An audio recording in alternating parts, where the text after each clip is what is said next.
de Apocalipsis. Y el tema de esta noche se titula Babilonia sin temor de Dios. Vamos a orar. Padre Santo, Padre Gloria, gracias nuevamente por este privilegio de estar aquí en este santo lugar para estudiar tu santa palabra, y pedimos tu bendición, tu dirección para que podamos comprender, entender y vivir conforme a ella, tu palabra. Gracias, Señor, por este privilegio. Bendícenos porque queremos conocerte, queremos acercarnos más a ti, queremos profundizar en tu palabra, y bendice a los que nos están viendo y escuchando, y te lo pedimos en el nombre de Jesús.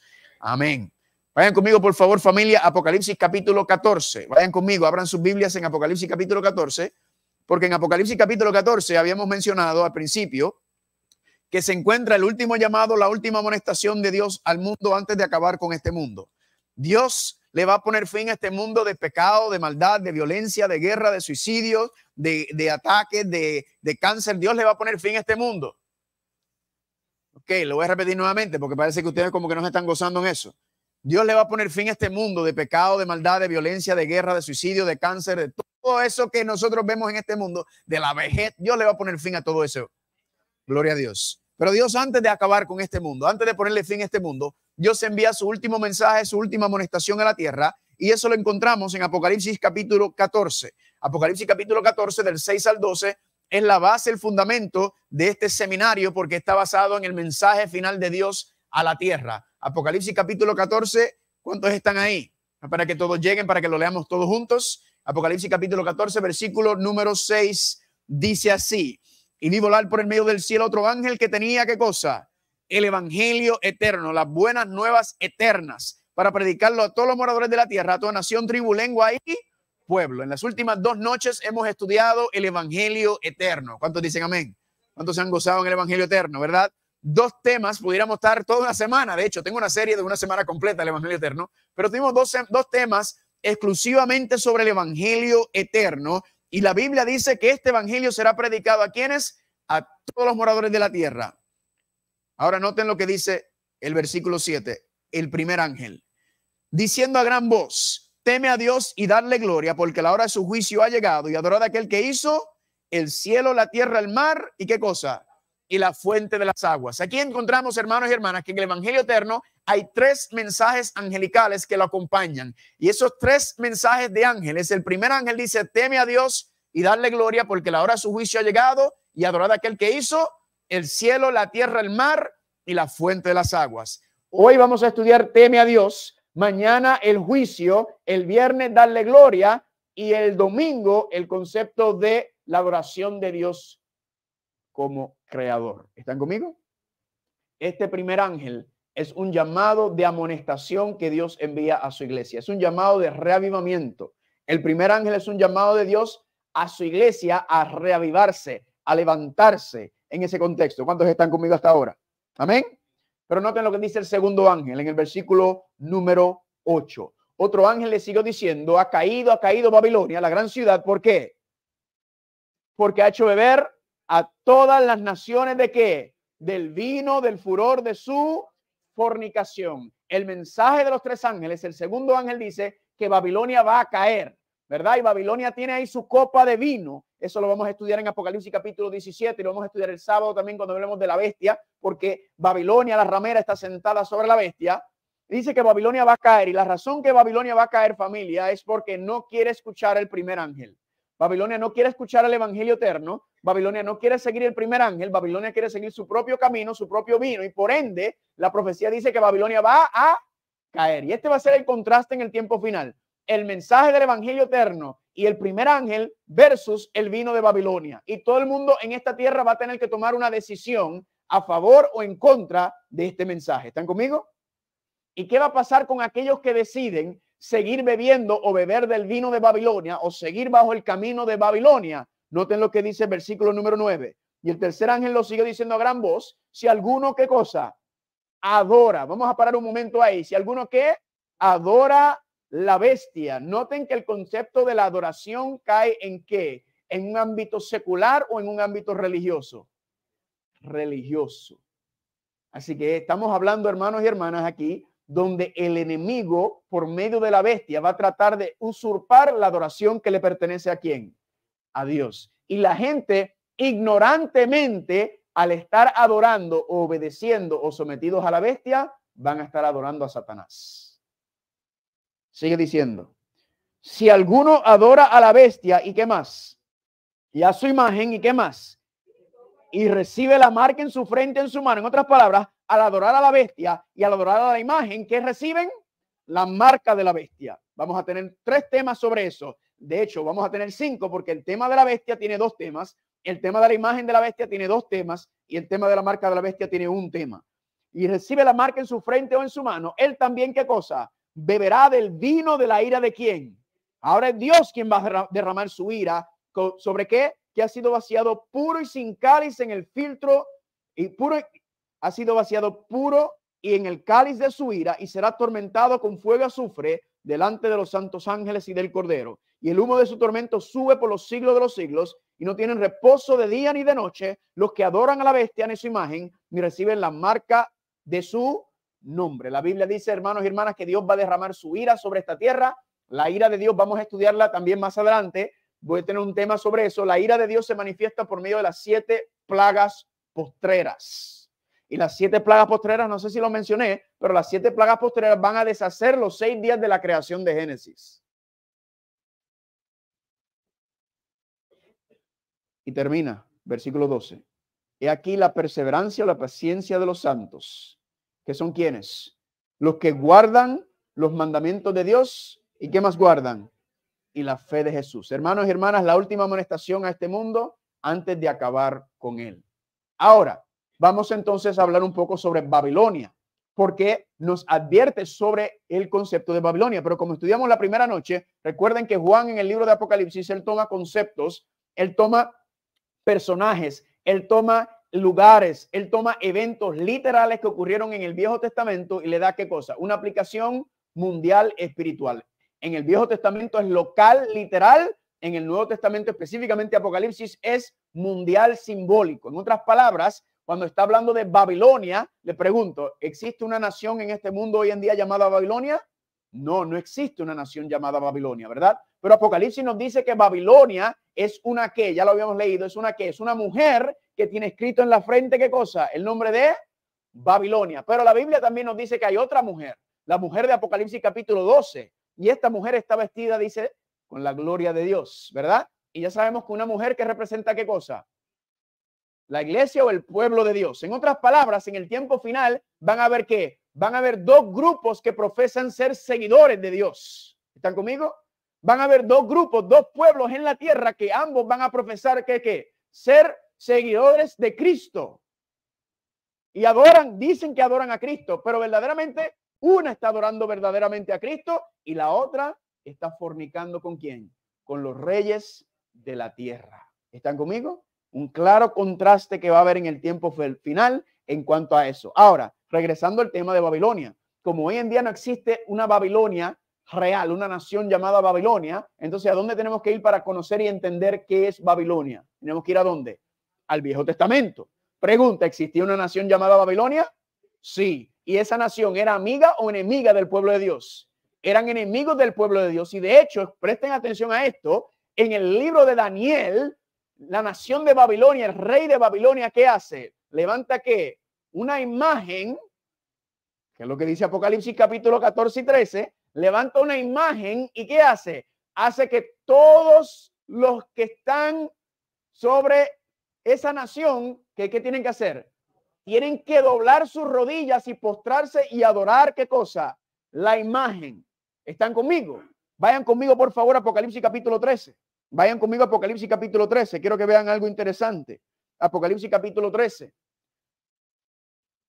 ¿Cuántos están ahí? Apocalipsis capítulo 13. Y vamos a empezar en el versículo número 14. Noten. Y engaña a los moradores de la tierra con las señales que se le ha permitido hacer ¿en qué? En presencia de la bestia, mandando a los moradores de la tierra que le hagan ¿qué? Imagen a la bestia que tiene ¿qué cosa? La herida de espada y vivió. Y se le permitió infundir aliento a la imagen de la bestia para que la imagen hablase y hiciese matar ¿a quién? A todo el que ¿qué? A todo el que no la adorase. Ese esquema, ese panorama viene ¿de dónde? Del libro de Daniel, que se va a repetir nuevamente, en donde Babilonia va a levantar una imagen. ¿Y qué pasa? El que no se postra a adorar la imagen, ¿qué va a pasar? recibe una sentencia de muerte. Ahora, interesante, hermanos y hermanas, que hubo 3 jóvenes hebreos que estaban en Babilonia en ese tiempo. No eran los únicos, habían 60,000 hebreos en ese tiempo. 3 jóvenes hebreos que no doblaron rodilla ante la sentencia de muerte, ante el decreto de muerte, de adorar la bestia, de adorar la imagen de la bestia. Ellos no doblaron rodillas. Y la pregunta es, ¿por qué? ¿Por qué fue que estos 3 jóvenes prefirieron la muerte que inclinarse ante esta imagen y este ídolo? Es bien sencillo, porque inclinarse ante esta imagen, este ídolo, implicaba ¿qué cosa? Violar ¿qué cosa? La ley de Dios. Implicaba violar la ley de Dios, específicamente el segundo mandamiento que dice que no te postrarás, ni te arrodillarás, ni te inclinarás ante ninguna imagen y ningún ídolo. ¿Están conmigo? Estos muchachos prefirieron la muerte que desobedecer o deshonrar la ley de Dios. Y es lo mismo que va a ocurrir, hermanos y hermanas, en el tiempo del fin. Ahora, quizá usted está sentado ahí, quizá me está escuchando, quizá está viendo y está diciendo, pero muchacho, ¿de qué tú estás hablando?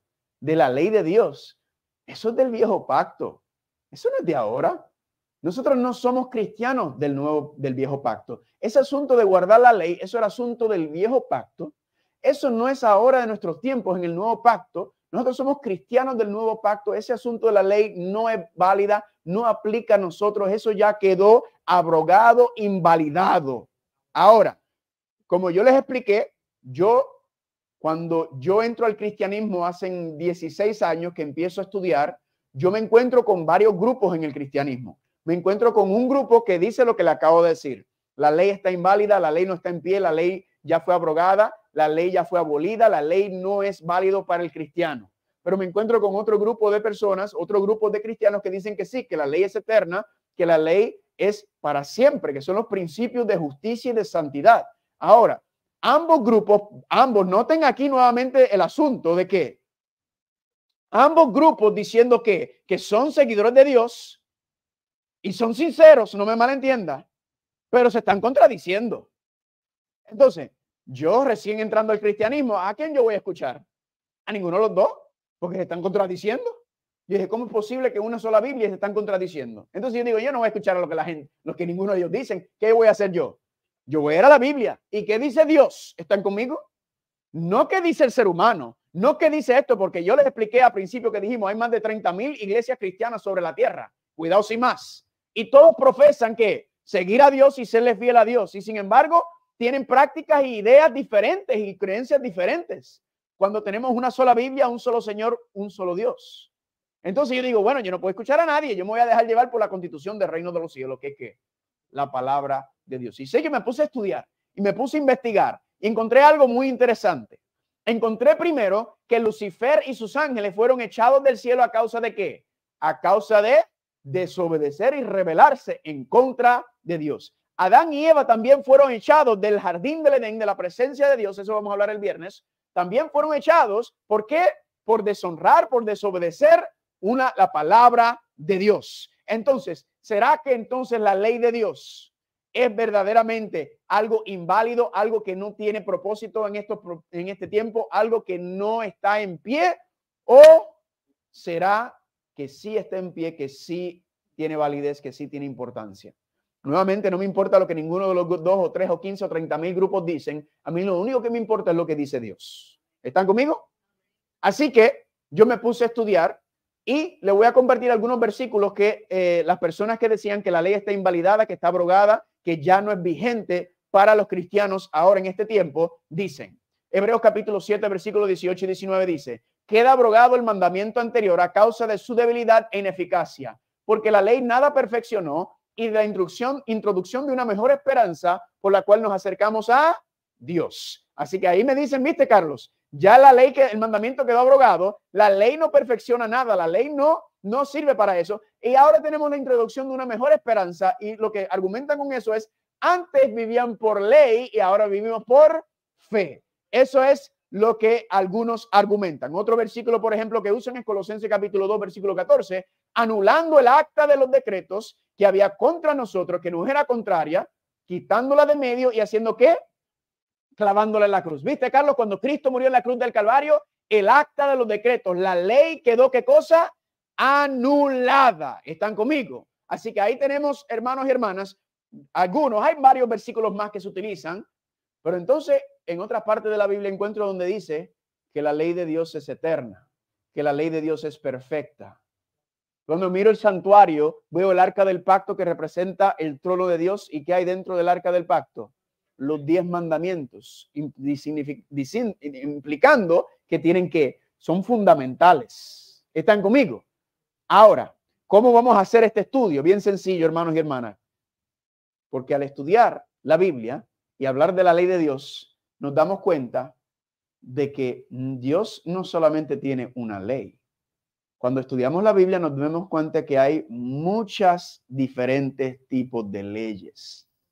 Esa fue la primera cosa que me llamó la atención. Hay muchos diferentes tipos de leyes. Dios dio leyes sobre agricultura, sobre leyes civiles, restitución, leyes sobre los siervos, leyes ceremoniales, leyes de salud y una ley moral. ¿Están conmigo? Y cuando tú empiezas a analizar y estudiar por toda la Biblia los diferentes tipos de leyes, te das cuenta que hay 2 leyes que sobresalen por encima de todos los demás leyes. ¿Cuántos? 2 que se mencionan consistentemente, constantemente por toda la Biblia. ¿Y cuáles son esas 2 leyes? La ley de Dios y la ley de ¿qué? La ley de Moisés. Y aquí cuando empecé a estudiar y analizar la ley de Dios y la ley de Moisés, ahí fue que me di de cuenta en dónde está la confusión de muchos cristianos muy sinceros. ¿Verdad? Ambos grupos eran sinceros y ambos grupos tenían sus versículos y sus versículos de la Biblia para apoyar su postura. Pero repito nuevamente, alguien tiene que estar confundido porque Dios no se contradice. Dios es el mismo ayer, hoy y siempre. ¿Están conmigo?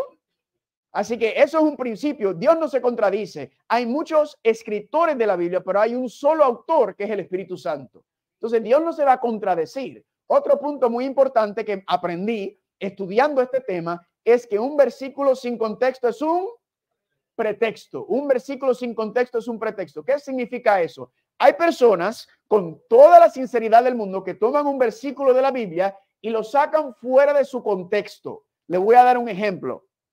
Tuve una vez una amiga mía que me llamó y me dijo, Carlos, mi hijo me acaba de decir que en la Biblia dice que uno se puede tatuar el cuerpo. Ahora, no quiero que nadie piense que hay ningún prejuicio sobre la gente tatuada, porque yo tengo tatuajes, así que no es ese asunto. Pero cuando yo le entrego mi vida al Señor y yo sé que mi cuerpo ahora es templo del Espíritu Santo, ya yo sé que yo no me pertenezco a mí, yo le pertenezco a Dios, y entonces yo no puedo hacer lo que yo quiera con mi cuerpo porque le pertenece a Dios.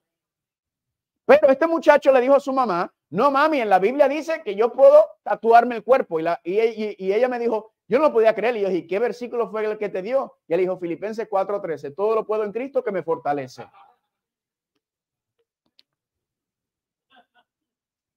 Ahora, eso claramente ¿qué es? Un versículo fuera de contexto. Porque si fuera así, si todo lo puedo justificar, porque todo lo puedo hacer en Cristo que me fortalece, entonces puedo matarlos a todos ustedes. Y yo, no es que todo lo puedo en Cristo que me fortalece.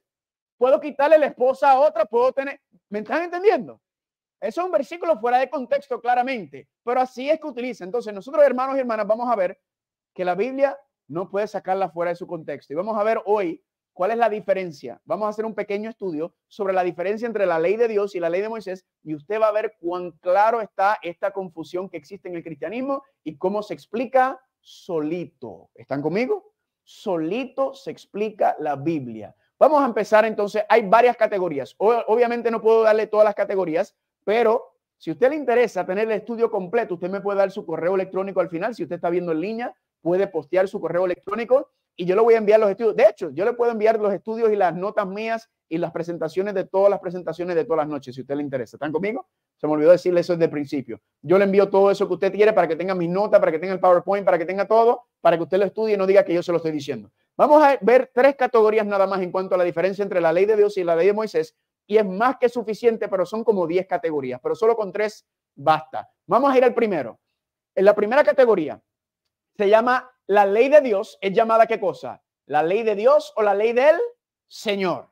En esta primera categoría también la ley de Moisés se llama ¿cómo? La ley de Moisés. Es llamada la ley de Moisés. Noten aquí qué sencillo. Salmos capítulo 1, versículo 1 y 2. Bienaventurado, bendecido el varón o la hembra, que no anduvo en consejo de malos, ni estuvo en camino de pecadores, sino que en la ley del Señor está su ¿qué? Su delicia, y en su ley medita de día y de noche. Según el salmista, la ley del Señor, ¿qué es? Una...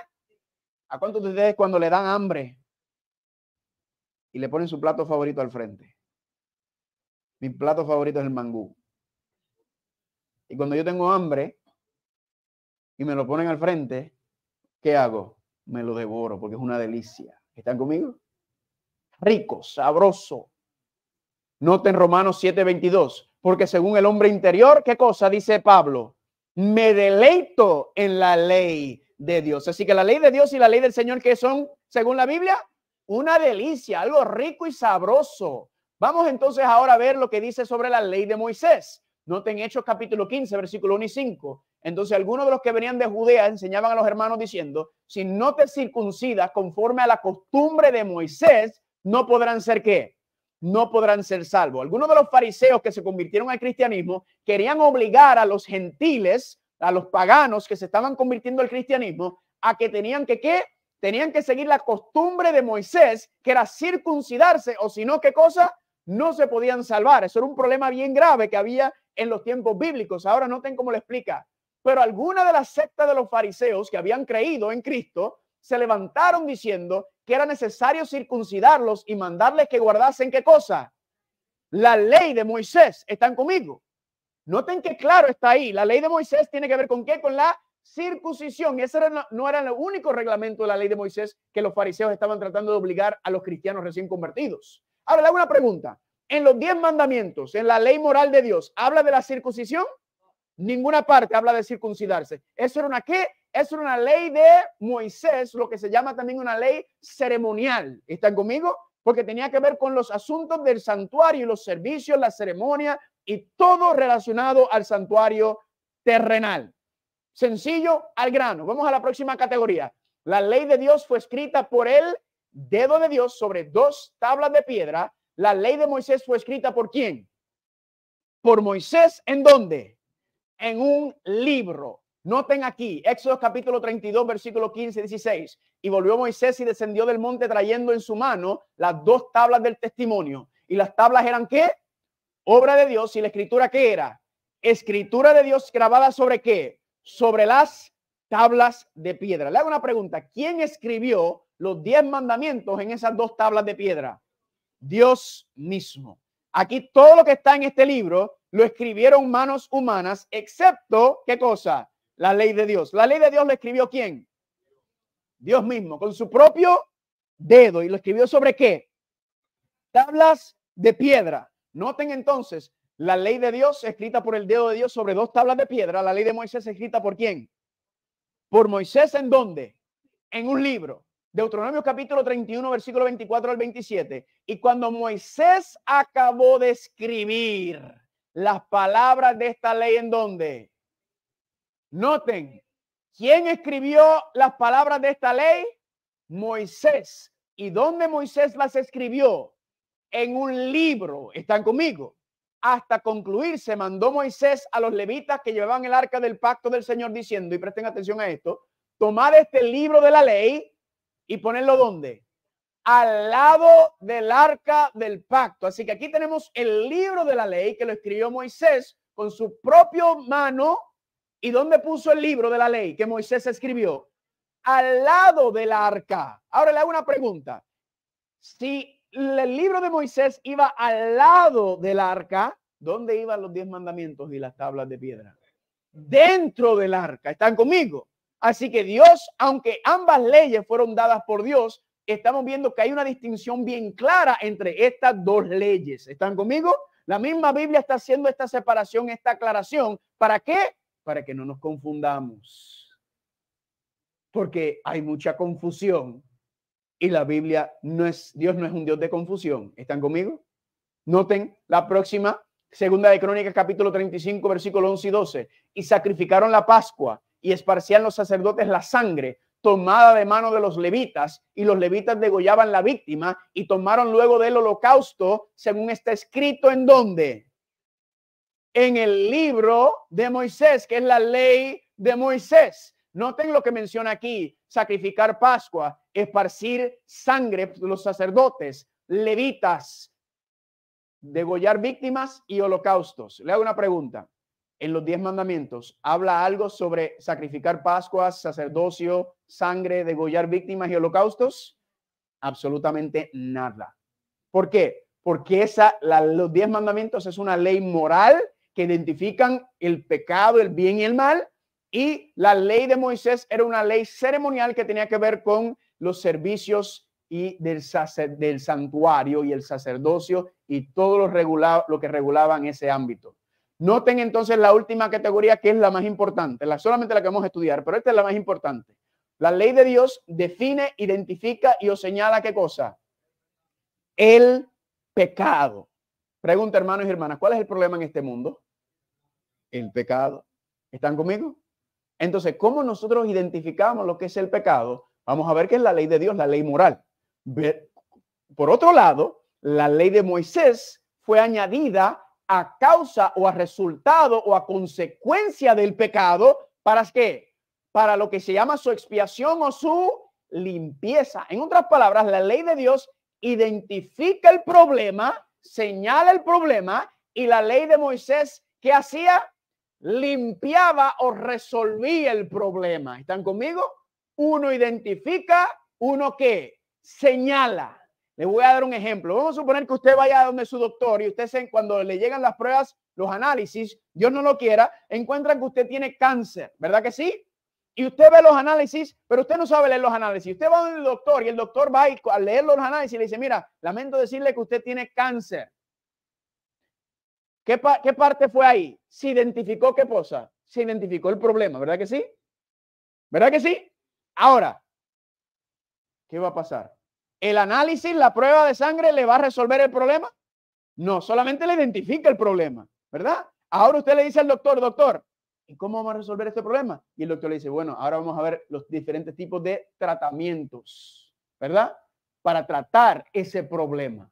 Pues hermano y hermana, la ley es el doctor que tiene las pruebas de sangre y las analiza y te dice, este es el problema, amén. Cristo nos dice cuál es el problema. Y entonces, ¿qué nos da? Nos da ¿qué cosa? La solución o cómo resolver ese problema del pecado. ¿Me están entendiendo, familia? Le hago una pregunta. Si el doctor le dice a usted, mira, acabo de encontrar y leer los análisis y dice que usted tiene cáncer y tú, ay, doctor, qué pena. ¡Pum! ¡Pum! Le pegas un tiro al doctor y resolviste el problema del cáncer. ¿No? Usted no elimina el que identifica el problema. Usted le dice, gracias por decirme y por identificarlo. Ahora vamos a resolver el problema. ¿Están conmigo? Vamos a empezar con la ley de Dios que define, identifica y os señala el problema del pecado. Primera de Juan capítulo 3, versículo 4. ¿El pecado qué es? Transgresión de la ley. Romanos capítulo 3, versículo 20. Por medio de la ley es ¿qué cosa? El conocimiento del pecado. Ahora, una persona una vez me dijo, pero Carlos, ¿de qué ley está hablando? Ahí dice que el pecado es transgresión de la ley y que por medio de la ley es el conocimiento del pecado, pero tú mencionaste que hay un montón de leyes. Entonces, ¿cómo sabemos cuál es la ley que identifica o señala el pecado? Excelente pregunta. La Biblia responde, Romanos capítulo 7, versículo 7. Yo no hubiera conocido el pecado a no ser por la ley. Ahora noten, ¿cuál ley? Porque no conociera la codicia si la ley no dijera qué cosa. La misma Biblia se explica sola. Aquí dice cuál es la ley que identifica para que conozcamos el pecado. Es que la que menciona no codiciar. Y le hago una pregunta. ¿En dónde es que menciona no codiciar? En los 10 mandamientos. El 10º mandamiento dice no codiciarás en ese sentido. ¿Están conmigo o no están conmigo? Hermano y hermana, los 10 mandamientos, ¿saben cuál es el propósito? Es demostrarnos dos cosas. Demostrarnos el pecado y a la misma vez mostrarlos la justicia. ¿Están conmigo? O la santidad. En otras palabras, la ley identifica el bien y el mal. ¿Están conmigo? Porque te dice esto es malo o esto es bueno. Por ejemplo, si usted entra a una tienda, o no, mejor dicho, si usted entra a una oficina médica y dice, por favor, mantener la voz baja, ¿qué te está diciendo? Que no levantes la voz. ¿Están conmigo? O si entras a un hospital y dice no correr, ¿qué te está diciendo? Camina. ¿Están conmigo? Cuando la ley está diciendo, la forma en que está escrita, yo sé que a veces dice no, te está diciendo que no hagas esto porque ¿qué? Porque es malo. Cuando le dice no dará falso testimonio o no mentir, ¿qué te está diciendo? Sé honrado en tus palabras. ¿Están conmigo? Porque la mentira, cuando la Biblia dice respeta y honra el matrimonio, no cometerás adulterio. ¿Qué te está diciendo? Honra a tu pareja, honra a tu matrimonio. ¿Están conmigo? Dios entonces nos está dando por medio de la ley, nos está diciendo, mira, esto es malo. No sigas ese camino. ¿Por qué? Porque ese camino lleva a la muerte. Porque la paga del pecado es la muerte. ¿Y qué es el pecado? Transgresión de la ley. ¿Están conmigo? Hermano y hermana, ¿por qué Cristo murió? ¿Por qué razón Cristo murió? Por nuestros pecados. ¿Por qué le digo esto? Porque, hermano y hermana, si Cristo murió por mis pecados, la realidad es que yo no quiero nada que ver con el pecado, porque el pecado fue lo que mató al Señor Jesús. Entonces, para respetar y honrar lo que Cristo hizo por nosotros, al morir por mis pecados, ¿qué cosa es? Yo no quiero nada que ver con el pecado o con deshonrar la ley de Dios. ¿Están conmigo? Al revés, la quiero levantar y exaltar como esos principios de santidad, como esa verja de protección que me identifica lo malo. ¿Para qué? Para que yo no me caiga por ahí. ¿Cuántos están conmigo? Usted sabe, a mí, pregúntale a mi esposa, yo le tengo miedo a las alturas.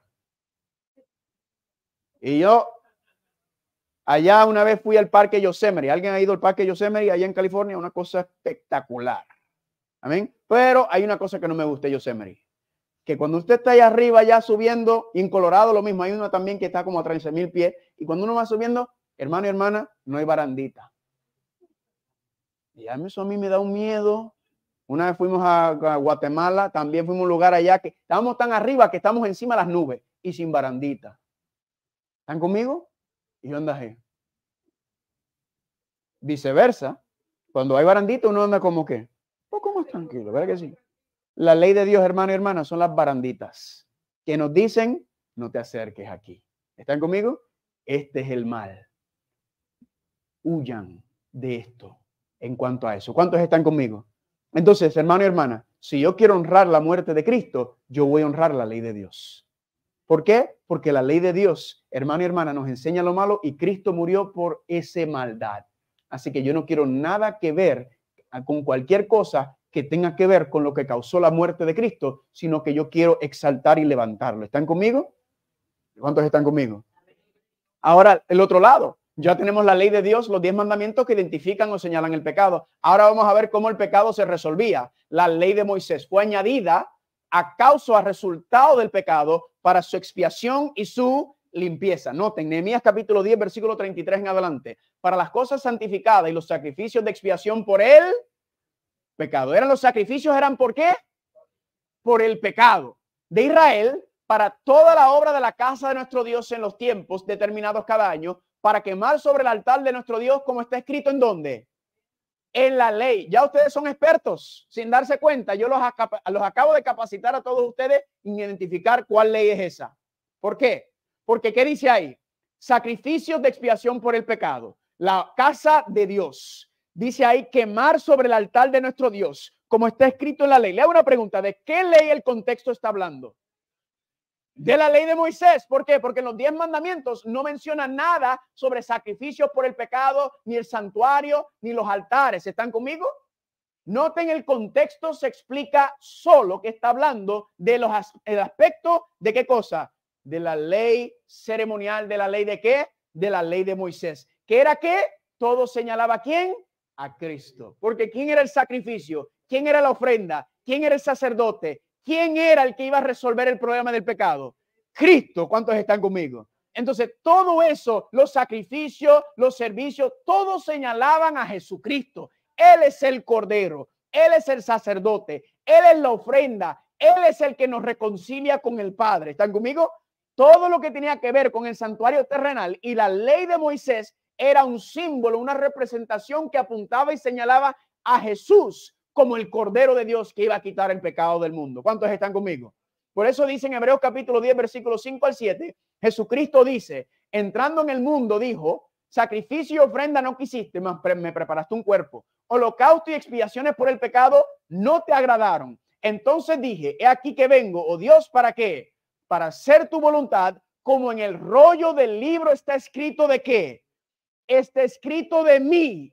Le hago una pregunta, ¿en qué rollo del libro habla sobre Cristo tener que ser el holocausto, la expiación, el sacrificio y la ofrenda y tener que dar su cuerpo para pagar por las expiaciones por el pecado? ¿En dónde decía eso, hermanos y hermanas? ¿En qué libro? En el libro de la ley de Moisés, que hablaba de qué? De los servicios, del sacrificio, de la ofrenda y de todo lo que Jesucristo iba a hacer. ¿Para qué? Para salvarnos del pecado. ¿Cuántos están conmigo?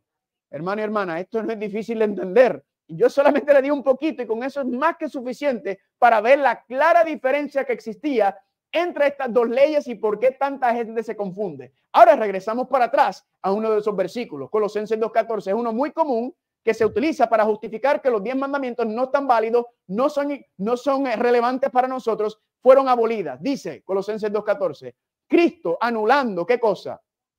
El acta de los decretos que había contrario a nosotros, que nos era contraria, y quitándolo ¿dónde? Quitándola de medio y clavándola ¿en dónde? En la cruz. Le hago una pregunta. ¿Qué acta de los decretos, qué ley fue clavada en la cruz cuando Cristo murió? Lo que significa es que ya llegó su cumplimiento. La ley de Moisés, que tenía que ver ¿con qué? Con los servicios, con los sacrificios, con las ofrendas, con el sacerdocio, porque todo eso estaba señalando ¿a quién? A Cristo. Por ende, cuando Cristo muere en la cruz del Calvario, ¿qué ocurrió con los servicios, con los sacrificios, con la ofrenda, con el santuario? Cesaron ya, porque Cristo es el cumplimiento de todas esas cosas. Amén. Y ahora en Cristo, que es el Cordero de Dios, al morir en la cruz del Calvario, ahora Él es el que va a llevar a cabo todo eso que estaba explicado, detallado dentro de la ley de Moisés, dentro del santuario. Cristo es el que, ¿qué? Cristo es el que va a cumplir esa ley ahora. ¿Cuántos dicen amén? Pero le hago una pregunta, ¿los 10 mandamientos quedaron invalidados? ¿Por qué no? Pregunta, ¿el pecado sigue siendo problema hoy en día? ¿No nos manda la Biblia a arrepentirnos del pecado? Sí, entonces la pregunta es, ¿cómo yo sé lo que es el pecado? ¿Me dejo llevar por lo que dice el internet? ¿Me dejo llevar por lo que dice mi vecino? No. ¿Por qué? La ley de Dios está ahí, hermanos y hermanas, sigue vigente en pie. ¿Están conmigo? Eterno y para siempre. ¿Por qué? Porque son los principios de santidad de Dios. ¿Cuántos están conmigo? Así que hoy están tan relevantes como siempre lo fueron. ¿Por qué? Porque señala, identifica ¿qué cosa? El pecado. Ahora alguna gente me viene y me dice, Carlos, lo que pasa es que tú vives bajo el viejo pacto, Carlos. Tú vives bajo el viejo pacto, Carlos. El viejo pacto era antes de Cristo. Nosotros vivimos en el nuevo pacto. El nuevo pacto es después de Cristo. Todo eso aplica solamente a los judíos, ¿verdad? Y tú cuando dices que la ley está vigente, que la ley todavía está en pie, tú estás volviendo al viejo pacto. ¿Están listos para estudiar? Noten qué interesante. Tenemos un problema serio con ese pensamiento. Hebreos capítulo 8, versículos 6 al 7. Pero ahora, tanto mejor ministerio es el suyo, hablando de Cristo, cuanto es mediador de qué cosa? De un mejor pacto establecido sobre qué? Mejores promesas. Espérate un momento. Si hay un mejor pacto, ¿qué implica eso? Que hay uno ¿qué? Si hay uno mejor, ¿qué implica que el otro? Que no es bueno, ¿verdad? Que es deficiente. En otras palabras, hay un pacto que tiene ciertas deficiencias y hay otro pacto que es ¿qué? Un mejor pacto. ¿Y cuál es la diferencia o la deficiencia entre el mejor pacto y el pacto anterior? Aquí lo explica. Está establecido sobre ¿qué? Mejores promesas. Entonces, ¿cuál es la diferencia entre los dos pactos? Las promesas. ¿Por qué les digo esto? Porque me dicen a mí, no, Carlos.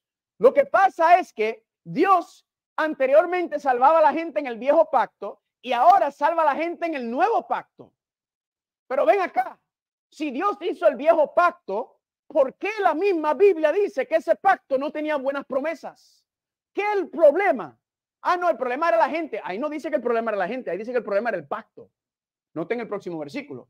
Porque si aquel primero, que es el viejo pacto, hubiera sido como sin defecto, ciertamente no se hubiera procurado lugar para qué, para el segundo. Hay que analizar esto, hermanos y hermanas, porque aquí lo que está diciendo es que el mejor pacto, que es el nuevo pacto, tiene mejores promesas, porque el viejo pacto, ¿cómo es? Defectuoso. Entonces, le hago una pregunta: ¿Dios hace algo defectuoso? Nunca. Entonces, eso me dice a mí que si Dios no hace nada defectuoso y el viejo pacto era defectuoso y tenía peores promesas y no era el mejor pacto, significa que ese pacto no vino de Dios. ¿Cómo? Los tengo pensando.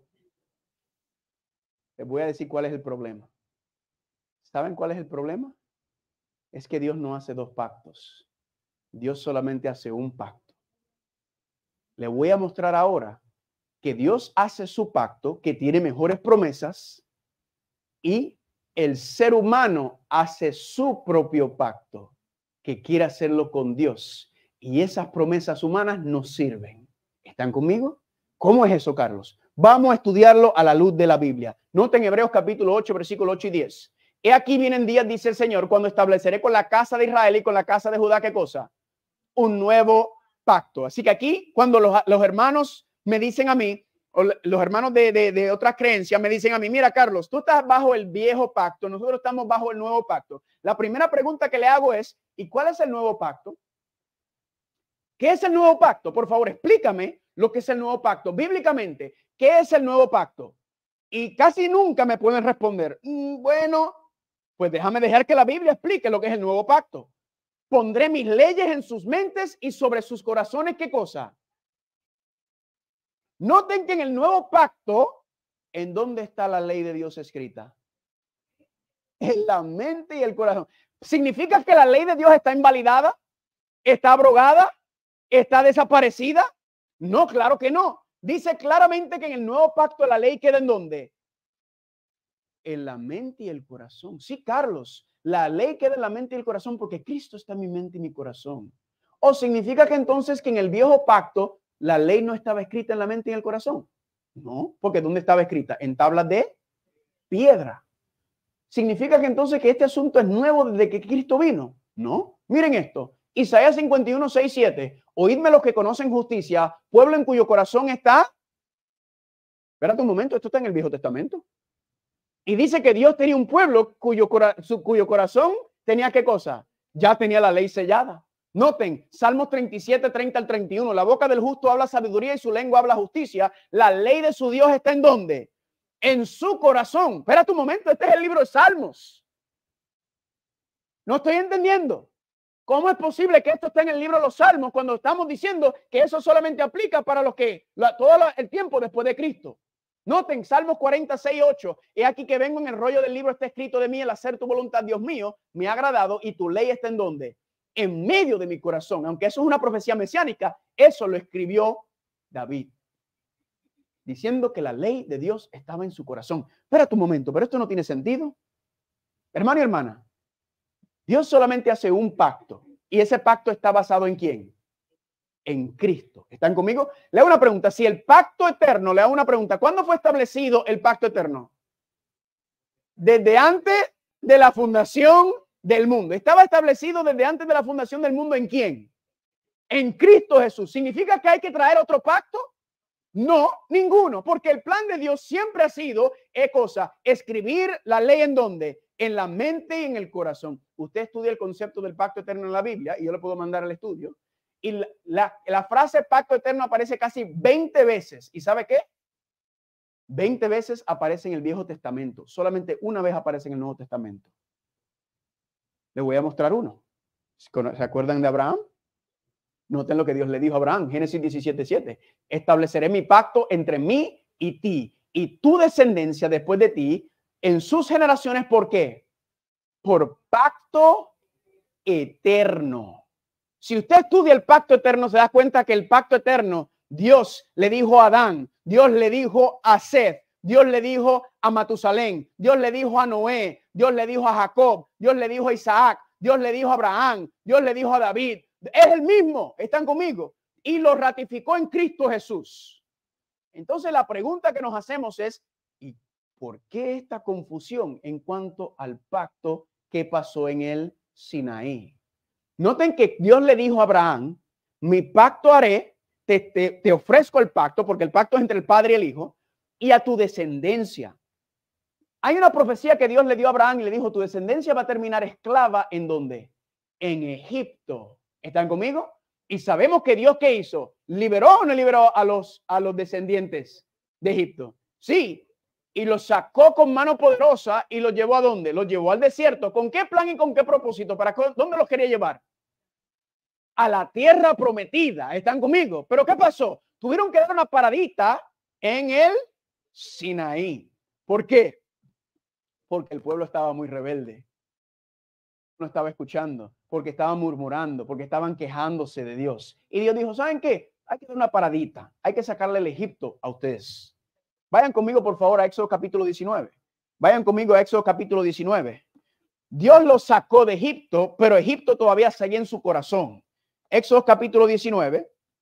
Y le quiero mostrar algo fascinante. ¿Cuántos están gozando hasta ahora? Los tengo pensando, ¿ah? Yo también, yo me puse a pensar y dije, espérate un momento, ese versículo de Hebreos me dejó bien pensativo, espérate un momento, que hay un pacto malo, que es defectuoso, que tiene promesas malas, pero entonces no puede venir de Dios. Ah, no, Carlos, el problema era la gente. Ahí no dice que era la gente, ahí dice que el problema era el pacto. Le voy a explicar y vamos a ver con claridad qué significa eso. Éxodo capítulo 19, ¿cuántos están ahí? ¿Están listos?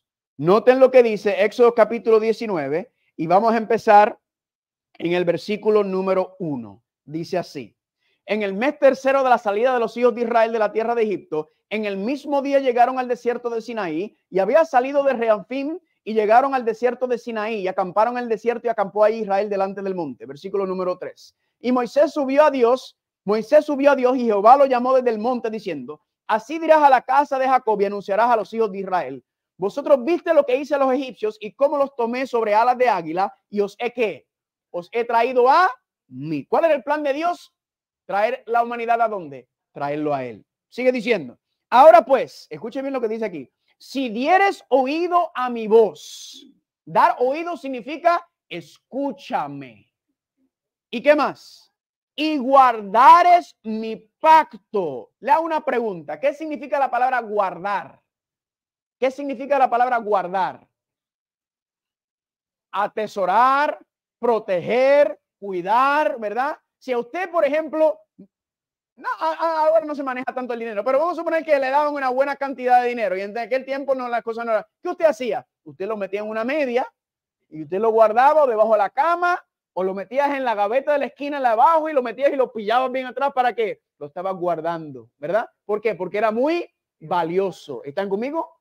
Guarda mi pacto. Noten lo que sigue diciendo el versículo. Si dieres oído mi voz y guardas mi pacto. En otras palabras, atesora estas promesas eternas que yo hice por ti en mi Hijo Cristo Jesús. Atesora esas promesas. Tómalas como pan. Seréis mi especial tesoro sobre todos los pueblos, porque mía es toda la tierra y me serán un reino de sacerdotes y gente santa. Y estas son las palabras que dirás a qué? A los hijos de Israel. Cuando Dios dijo, si guardares mi pacto, le hago una pregunta, ¿de qué pacto está hablando? Solo hay un pacto que Dios hace. ¿Están conmigo? Se lo confirmo. Noten lo que dice Salmo 105, 8 al 10. Se acordó para siempre de su pacto, de la palabra que mandó para 1000 generaciones, del pacto que hizo con quién? Con Abraham, de su juramento a Isaac, lo estableció a Jacob por decreto, a Israel, ¿por qué? Por pacto eterno. ¿Están conmigo? Dios solamente hace ¿cuánto? Un solo pacto basta para salvar la humanidad, porque es el pacto que el Padre hizo en el Hijo desde antes de la fundación del mundo. ¿Cuántos están conmigo? Y entonces, ¿qué es esto del otro pacto? Noten, cuando Dios le dijo que óyeme y guarda. ¿Y sabe lo que dijeron ellos cuando Dios le dijo eso? Éxodo 24:7. Haremos todas las cosas que el Señor ha dicho y obedeceremos. Señor, sí, nosotros lo vamos a hacer y nosotros vamos a obedecer. Y usted dirá, amén. Pero no, eso no fue lo que Dios le pidió. Dios no le pidió eso. ¿Saben por qué Dios no le pidió eso? Porque al ser humano le es imposible obedecer a Dios. Dios no puede pedir la obediencia como condición para nosotros, porque para nosotros somos incapaces de obedecer, como ya hablamos en cuanto a nuestra naturaleza caída. Entonces, la condición para Dios, para nosotros en el pacto, no puede ser la obediencia. ¿Por qué? Porque usted y yo no podemos obedecer. ¿Están conmigo? Sería como decirle a un elefante, trepa el árbol. Pero trépalo. El elefante no puede trepar el árbol. ¿Están conmigo? Es como decirle al pez, camina. No puede. Es incapaz de hacerlo, hermano y hermana. Entonces, Dios no le pidió obediencia. Dios le pidió ¿qué? Que lo oyeran y que atesoraran lo que él dijera. ¿Por qué? Porque él iba a cumplir las promesas del pacto. La obediencia no es una condición del pacto. La obediencia es la promesa de Dios que nos va a dar en el pacto. ¿Cómo lo sabemos? ¿Qué dijeron ellos? Haremos todo lo que tú has dicho y obedeceremos. ¿Y qué fue lo que ocurrió 2 semanas después? ¿Sabes qué fue lo que pasó en el Sinaí, hermanos y hermanas? Que ellos hicieron su pacto con Dios. Dios le dijo, este es el pacto que haré con ustedes. Voy a escribir mi ley en su mente y en su corazón. Voy a ser su Dios. Voy a morar dentro de ustedes. Voy a poner a mi espíritu dentro de ustedes para que ustedes puedan tener la fuerza y el poder. ¿Para qué? Para vivir conforme a mi palabra. ¿Y qué dijeron ellos? Nosotros lo vamos a hacer nosotros. Nosotros lo haremos nosotros. Nosotros no queremos que tú escribas tu ley en nuestra mente y en nuestro corazón. ¿Y sabe cómo respondió Dios? Bueno, si ustedes no quieren que yo escriba la ley en su mente y en su corazón, entonces la voy a escribir en otro lado. ¿Y dónde la escribió? Sobre tablas de piedra. La piedra claramente representa lo eterno, lo que no se cambia. Pero ¿saben qué representaba esas tablas de piedra? El corazón duro y terco del pueblo, que querían hacer las cosas a su manera. Querían servir a Dios a su conveniencia. Les convenía tener un Dios tan poderoso. Les convenía tener un Dios que les daba comida, que les daba agua, que los protegía, que vencía a los enemigos. Pero ¿cómo lo querían ellos? Bajo sus condiciones, no las condiciones de Dios. Y Dios entonces, ¿qué hace? ¿Ustedes quieren hacer un pacto conmigo? Perfecto, vamos a hacerlo y vamos a ver cuán lejos van a llegar. ¿Y a dónde llegaron? Porque ellos dijeron, nosotros lo vamos a hacer, y Dios le dijo, yo no te pedí eso, porque tú no puedes hacerlo. Yo te pedí, ¿qué cosa? Tu corazón. Escúcheme bien, Dios no necesita nuestra ayuda, Dios necesita nuestro corazón. ¿Están conmigo? Noten aquí lo que dice Ezequiel capítulo 16 del 60 al 22. Yo tendré memoria de ¿qué? De mi pacto que concerté contigo en los días de tu juventud y establecí contigo ¿qué cosa? Pacto eterno, ¿verdad? Y noten, mas no por qué, no por tu pacto, porque nuestro pacto nos sirve. ¿Por qué? Porque nosotros no podemos cumplir con nuestra palabra, porque somos polvo y Dios lo sabe. ¿Están conmigo? Mas estableceré ¿qué cosa? Mi pacto contigo y sabrás que yo soy el Señor. ¿Cuántos dicen amén? Ahora usted dirá, lo que tú estás hablando aquí es puro disparate, muchacho. Eso no fue lo que me enseñaron a mí. Yo llevo toda la vida y me enseñaron esto. Mire, hermano y hermana, a mí no me importa lo que nadie dice. A mí me importa lo que dice la palabra de Dios. ¿Están listos para ver, confirmar esto? Vayan conmigo, por favor, al libro de Gálatas. Vamos a verlo en el libro de Gálatas. Libro de Gálatas. El libro de Gálatas. ¿Por qué le digo esto? Porque hoy en día en el cristianismo se comete un gran error. El error es, bueno, yo, como yo soy cristiano y yo acepté a Cristo, yo no puedo estar bajo el viejo pacto. El viejo pacto son para los que eran antes de Cristo y los que quieren ser israelitas. Eso no me aplica a mí. ¿Será que así es como se aplica en la Biblia? Miren esto. Vayan conmigo al libro de Gálatas. Y cuando vayan al libro de Gálatas, vayan al capítulo 4, por favor. Gálatas capítulo 4. Si le estoy diciendo algo que le está revolcando la cabeza, gloria a Dios. Gálatas capítulo 4. Cuando estén ahí, digan amén. ¿Están listos? Vamos a ir al versículo número 21. ¿Cuál es el título? Si usted tiene título en el capítulo 21, ¿cuál es el título? Sara y Agar. ¿A quién le explica eso? ¿A quién? A Abraham. Le hago una pregunta. ¿Abraham en qué tiempo vivía? En el tiempo antes de Cristo, en el Viejo Testamento. Alguien podría decir, pues Abraham estaba bajo el viejo pacto porque él vivía en el Viejo Testamento. Noten lo que dice aquí, versículo número 22. Porque está escrito que Abraham tuvo dos hijos. Gálatas 4:22. Porque está escrito que Abraham tuvo dos hijos, uno de la esclava y el otro de la libre. Pero el de la esclava nació según la carne, más el libre, ¿por qué? Por la promesa. Paremos aquí un momento. Abraham tuvo ¿cuántos hijos en este contexto? Dos. Tuvo a Agar y tuvo a Sara. Sara tuvo a qué hijo? Isaac. Y Agar tuvo a qué hijo? Ismael. ¿Recuerdan la historia? ¿Qué le dijo Dios a Abraham en Génesis capítulo 15? Dios le dijo que Abraham, te voy a dar un hijo. Tú mismo vas a tener un hijo ¿con quién? Con Sara. Descendencia tuya va a ser. Abraham ya tenía 75 años. Incluso la Biblia dice que hasta se rió Abraham y Sara de que Dios le iba a dar un hijo cuando ya estaban pasados de edad. Pero Dios prometió que le iba a dar un hijo. ¿Y qué hizo Abraham? Dice la Biblia que Abraham le creyó a Dios. Amén. Y quizás dijeron, bueno, estamos viejos, pero si Dios lo dijo, Dios lo va a cumplir. ¿Y qué ocurrió? Pasaron 11 años y no le salió ningún muchacho. Y Sara está como que, bueno, papi, esto está poniendo duro. Papi, yo creo que Dios necesita ayuda en cumplir su promesa. Yo creo que no necesita un empujoncito. Vamos entonces, como yo tengo a Agar como mi sierva, déjame tomar a Agar como mi sierva. ¿Qué digo? Toma a Agar como mi sierva, porque como ella me pertenece a mí, si le sale un hijo, ese hijo es mío, porque es mi propiedad. Entonces, papi, vamos a ayudar a Dios. Toma tú a esta mujer y tómala. Eso fue lo que Dios le dijo que hiciera. Por eso se llama el hijo de la carne. ¿Por qué? Porque fue según la mente carnal. Es según la mente, mi fuerza, mis métodos, mis estrategias, mi plan, mi dinero, mi fuerza. Dios no le pidió eso. Y nace el niño, ¿verdad que sí? Ismael. Y Abraham, ¿qué dice? Míralo aquí, el hijo de la promesa que Dios me dio. Y dice la Biblia que por 13 años Abraham se paseó a Isaac por todos lados. A Ismael, perdón. Este es mi hijo de la promesa. Este fue lo que Dios me prometió. Y dice Génesis capítulo 17 que Dios se le apareció y le dijo, ¿y qué tú haces? Ese no es el hijo. Yo no te dije que me ayudaras, Abraham. Yo no necesito tu ayuda, Abraham. Yo necesito tu corazón. Ese fue tu hijo que tú sacaste con tu propia fuerza. ¿Qué lo mandó Dios a hacer? Abraham en Génesis 17. A circuncidarse. Dios tiene tremendo sentido del humor. ¿Por qué Dios lo mandó a circuncidar? Porque ese fue el instrumento que Abraham utilizó para tratar de ayudar a Dios. Y Dios le dijo, yo no necesito tu ayuda, Abraham.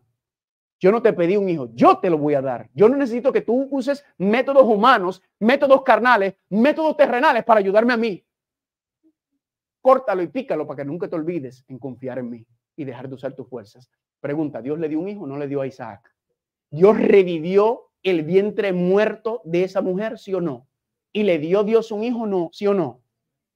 ¿Fue terrible la decisión de Abraham, sí o no? Sí, porque tuvo que echar y votar a Ismael y Agar por el bullying que estaba pasando. Porque imagínate 13 años ese muchacho pensando que iba a ser el heredero y de momento le dicen, perdón, no eras tú, era el chiquito que viene ahora. Y Abraham tuvo que echarlos. Por eso se llama Isaac el hijo de ¿qué? ¿Por qué representa a él? Cuando confiamos en Dios. Cuando Dios promete, Dios cumple. El hijo de la carne es ¿qué? El método que utilizó Abraham, ¿para qué? Para tratar de ayudar a Dios a tener un hijo. ¿Funcionó o no funcionó? No funcionó. Noten lo que dice Gálatas capítulo 4 ahora con ese trasfondo. Dice Gálatas capítulo 4. ¿Están ahí? Versículo 24. Lo cual es una alegoría. Vamos a leer el 22 primero, otra vez. Perdón, el 23. Pero el de la esclava nació según la carne, mente carnal, métodos carnales, instrumentos carnales, dinero carnales, estrategias carnales, más el de la libre, que es Isaac, por la promesa. Lo cual es una alegoría, pues estas dos mujeres son ¿qué? Que esas dos mujeres son ¿qué? Los dos pactos. ¿A qué se refiere eso? Es sencillo, hermano y hermana. Los pactos tienen que ver con la condición humana. Cuando Abraham estaba en la experiencia del viejo pacto, la mente carnal, ¿qué estaba haciendo? Mis planes, mis métodos, como yo quiero hacerlo, no como Dios se lo dijo. ¿Y qué le salió? Le salió malísimo la jugada. Pero dice que cuando se fue por la promesa, ¿cuál es la promesa? La experiencia del nuevo pacto. La experiencia donde Dios es el que dirige la mente y el corazón. Y cuando Abraham dijo, voy a confiar en ti, mi Dios, ¿qué ocurrió? Le salió el hijo de la promesa. Aquí dice, según Gálatas capítulo 4, que los pactos no son, aunque yo sé que en términos generales en el cristianismo se entienden o se explican de esa manera, pero la Biblia dice que los pactos son dos experiencias. Las promesas de Dios, cuando Dios promete y dejamos que Dios obre, Dios cumple. Pero cuando nosotros prometemos, Señor, nosotros lo vamos a hacer, haremos las cosas a nuestra manera, ¿qué ocurre? Metemos la pata y dañamos el plan de Dios. Y tan duro fue la decisión que están todavía peleando allá en el Medio Oriente a causa de esta decisión de Abraham. ¿Por qué? Porque esa es la diferencia, hermano y hermana.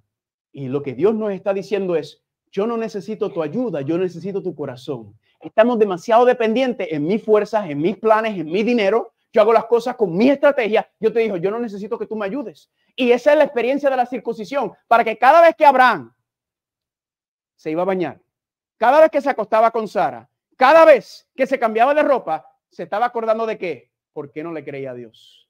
¿Por qué no dejé que Dios obrara? ¿Y por qué tuve que hacerlo a mi manera? Y sufrió Abraham y estamos sufriendo todavía a causa de esa decisión. Hermano y hermana, según lo que dice aquí, los pactos tienen que ver con qué? Con la experiencia y con quién está prometiendo y cumpliendo.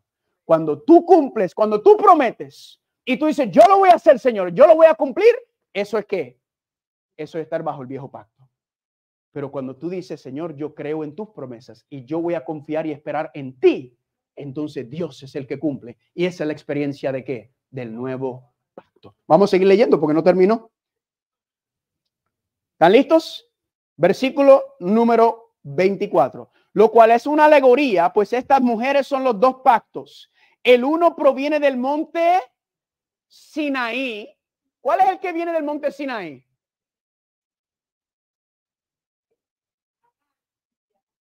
¿Y cuál es ese? Con mi fuerza. ¿Qué dijo el pueblo? Lo que tú dijiste, nosotros haremos, Señor. La mentalidad del viejo pacto. El que proviene del monte Sinaí, el cual da hijos, ¿para qué? Para esclavitud. Este es Agar. Está comparando lo que pasó con Abraham y Agar con la experiencia del Sinaí. ¿Qué es qué? La experiencia del viejo pacto. ¿Me están entendiendo? La experiencia cuando decimos, nosotros lo vamos a hacer, Señor. Nosotros queremos hacerlo a nuestra manera. Y sigamos leyendo. Porque Agar es el monte Sinaí en Arabia y corresponde a Jerusalén actual, pues está junto con sus hijos, está en esclavitud. ¿Por qué esclavitud? Porque cuando el ser humano dice, yo lo voy a hacer, Señor, adivinen qué termina. Adorando un becerro de oro. Porque nosotros no somos capaces de obedecer a Dios. Dios no nos pide la obediencia. Dios nos pide el corazón y Dios nos da el poder para obedecer. ¿Están conmigo? En hebreo y en griego, la palabra obediencia implica sometimiento. Está implícito, no está explícito, pero como está traducido en español a la obediencia, nosotros decimos, sí, yo tengo que obedecer, Señor. Dios no nos pide eso. Dios nos pide, dame tu corazón y yo te voy a dar el poder para que tú puedas obedecerme.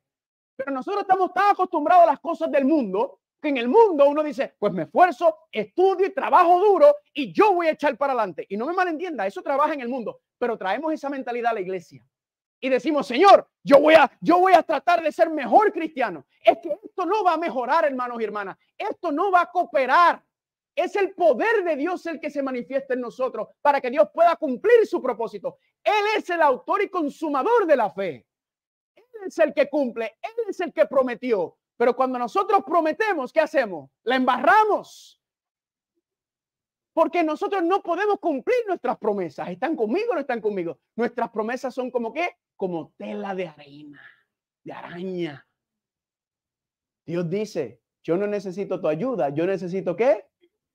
Deja de estar confiando en tus métodos, en tus planes, en tu dinero y dame tu corazón para que yo pueda cumplir mi plan en ti. ¿Cuántos están conmigo? Noten, el nuevo pacto y el pacto eterno es el mismo. Mateo 26, 28. La sangre del nuevo pacto y Hebreos 13, 20. ¿La sangre de qué? Del pacto eterno. ¿Por qué se llama nuevo? ¿Saben por qué?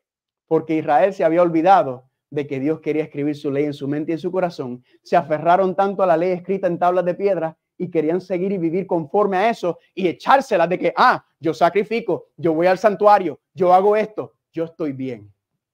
Y Dios le dijo, pero tu corazón no me pertenece. Tú no me has dado tu corazón. Tú lo que quieres es obtener la salvación y quieres llegar al reino de los cielos por tu propia fuerza. Pero ¿qué dice Dios? Yo soy el que hago la obra. Yo no necesito tu ayuda. Noten lo que dice Filipenses 2:13. Porque Dios es el que produce en nosotros, ¿qué cosa? El querer como el hacer por su buena voluntad. ¿Quién pone en nosotros el querer? ¿Y quién pone en nosotros el hacer? Dios. ¿Están conmigo? ¿Cuál es nuestra parte? Dejar que Dios cumpla sus promesas. Dios no necesita nuestra ayuda, Dios necesita nuestro corazón. Noten Hebreos 13, 20 y 21. El único versículo que menciona el pacto eterno literalmente en las escrituras, en el Nuevo Testamento. La sangre del pacto eterno nos haga ¿qué? Paremos ahí. ¿Qué significa que nos haga aptos? Capaces. ¿Qué más? Nos habilite, nos capacite. ¿Qué es lo que nos habilita y capacita? ¿La qué? La sangre del pacto eterno. Noten, la sangre del pacto eterno nos haga apto en toda buena obra para que hagamos su voluntad, haciendo Él en nosotros lo que es agradable delante de Él. ¿Por medio de quién? Por medio de Jesucristo. ¿Quién es el que cumple? ¿Quién es el que promete? ¿Quién es el que hace todo? ¿Cuál es nuestra parte? Deja de pelear con Dios. ¿Por qué la sangre del pacto eterno? ¿Saben por qué la sangre? Recuerdan que hablamos ayer que dos cosas ocurrían con la sangre en el santuario. ¿Qué eran las dos cosas? La sangre era derramada y la sangre era esparcida. Todos los cristianos tenemos claro la parte de la sangre derramada. Porque la sangre derramada, ¿qué representa? La muerte de Cristo, ¿verdad? Que Cristo dio su vida por nosotros. ¿Cuántos dicen amén? Pero se nos olvida que la sangre también tiene que ser ¿qué? Esparcida. Ahora, ¿qué representa la sangre en la Biblia?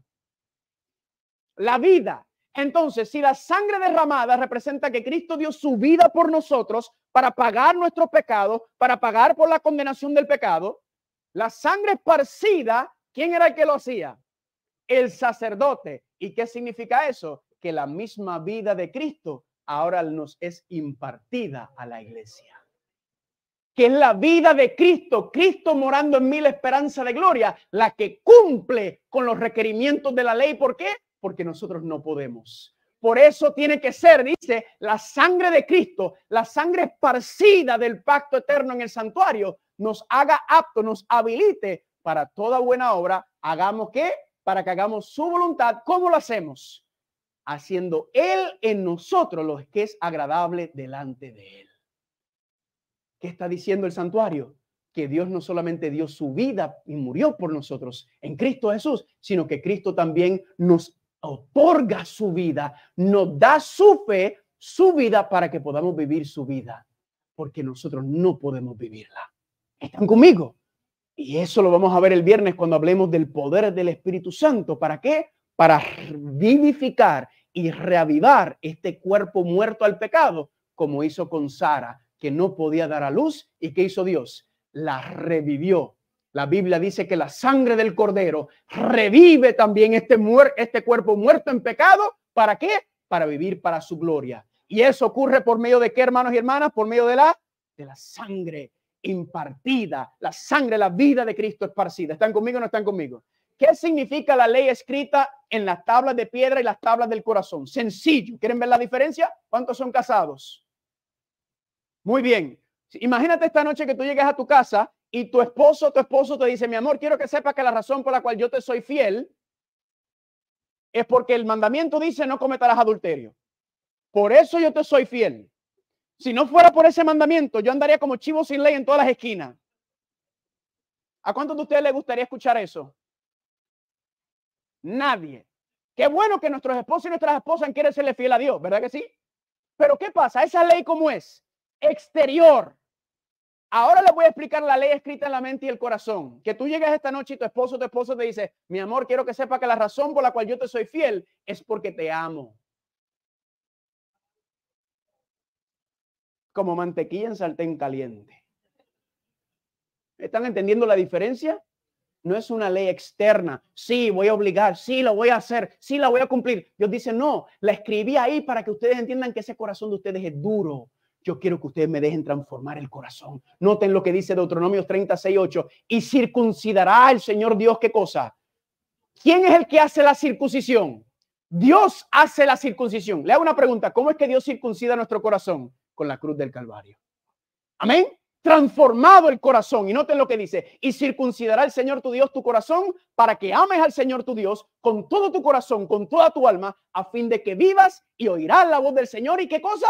Y lo pondrás por obra todos sus mandamientos. ¿Por qué? Porque Él está viviendo en nosotros, porque Él es el que produce en nosotros, el que el cómo lo hacer, y Él es el que hace la obra. Pero ¿qué tiene que ocurrir? Tiene que romper nuestro corazón. ¿Cómo? Viendo el amor de Dios en la cruz del Calvario. ¿Cuántos dicen amén? Y por eso cuando dice el mensaje del Evangelio eterno, teme a Dios y darle gloria. ¿Qué significa eso? Teme a Dios y ¿qué cosa?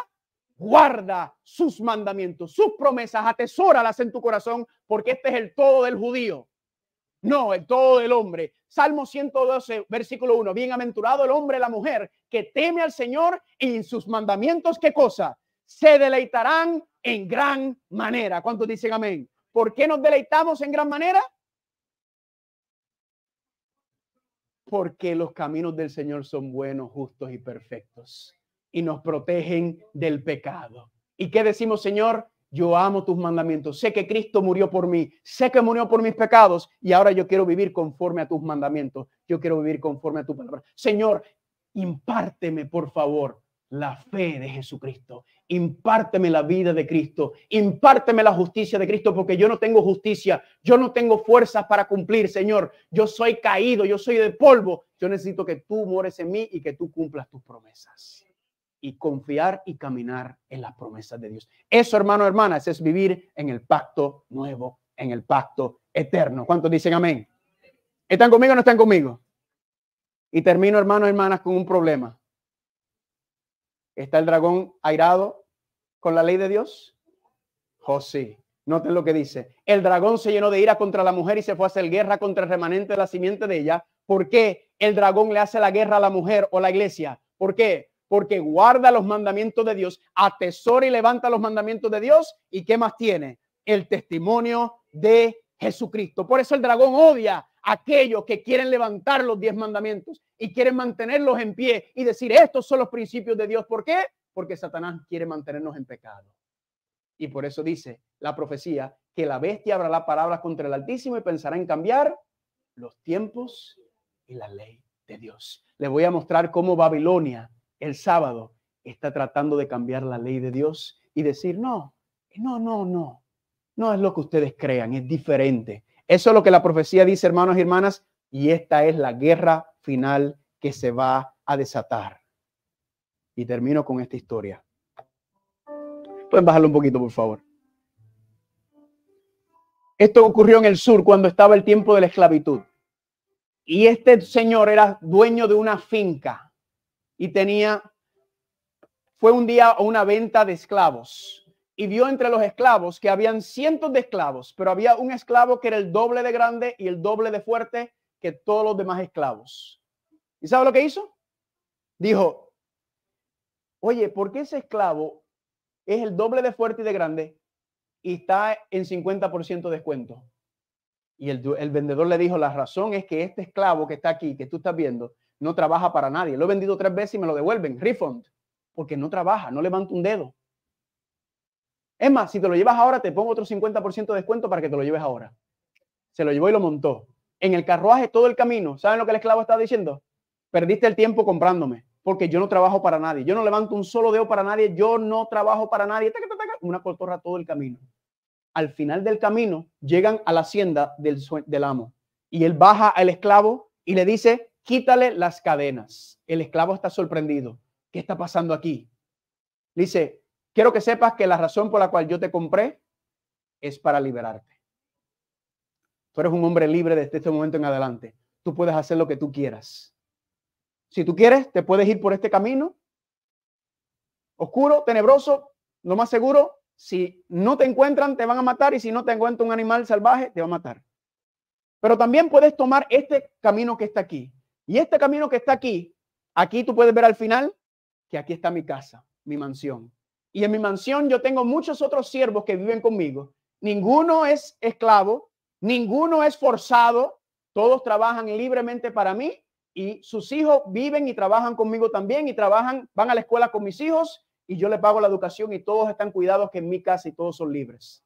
Tú puedes tomar la decisión de irte por este camino libre que tú quieres y hacer lo que tú quieras, o tú puedes tomar la decisión de venir y vivir en mi casa con mis hijos y tus hijos y tu esposa, donde quiera que estén, los voy a buscar y me los voy a traer también para que vivan aquí también conmigo. Tú decides qué camino tú quieres hacer. Y aquel esclavo que nunca levantó un solo dedo para nadie, ¿saben lo que hizo? Mi amo, aquí estoy. ¿Dónde quieres que empiece a trabajar? Ponme a trabajar. ¿Por qué? Porque entendió qué cosa, que fue comprado y liberado por ese amo. Amén. Igual el Señor Jesucristo ya pagó por nosotros y nos ha liberado también del poder del pecado. ¿Están conmigo? Y Cristo entonces nos dice, si me amas, ¿qué cosa? Guarda mis mandamientos. Le hago una pregunta. ¿Hay alguien en esta noche que quiere decir, Señor, yo te amo y yo quiero tener tus mandamientos en alto? Yo quiero guardarlos y atesorarlos y yo quiero que tú los cumplas en mí. ¿Hay alguien esta noche que quiere decir, gracias, Señor? Póngase en pie. Póngase en pie si le quiere decir, gracias, Señor. La hermanita está sentada, pero se pone en pie. Alguien que quiere decirle, gracias, Señor. Yo te amo y yo quiero, Señor, no por mis fuerzas. Yo quiero vivir, Señor, en las promesas del nuevo pacto. Yo quiero vivir que tú grabes esa ley en mi mente y mi corazón y yo quiero serte fiel porque te amo, porque eres bueno en grandes maneras. ¿Cuántos dicen amén? No olviden, mañana, ¿a qué hora? Dios acusado y bajo juicio. Si los que están escuchando y viendo están en el área de Carolina, vengan aquí con nosotros que estamos en vivo. ¿Cuántos dicen amén? Amén. Recuerden el estudio al salir, escrito sobre piedra. Amén. Vamos a orar. Padre Santo, te pido que nos dirijas y nos guíes en esta noche. Que nos ayudes, Padre, a reconocer que nosotros no tenemos nada para ofrecerte. Por eso es que es gracia. Y la gracia es un regalo inmerecido. Tú no solamente, Señor, nos da el perdón de pecados, sino también que por medio de la sangre de Cristo, tu gracia nos habilita y capacita para que podamos vivir también la vida de Cristo. Que podamos serte fiel porque nosotros no somos. Tú produces en nosotros el querer como el hacer por tu buena voluntad. Dirígenos, Padre, llévanos con tu cuidado y enséñanos, Señor, a seguir estudiando, escudriñando y a que tus promesas se cumplan. Y todo esto te lo pido en el nombre de Jesús. Amén. Amén. Dígale que está a su lado, el Señor te ama y quiere verte aquí mañana.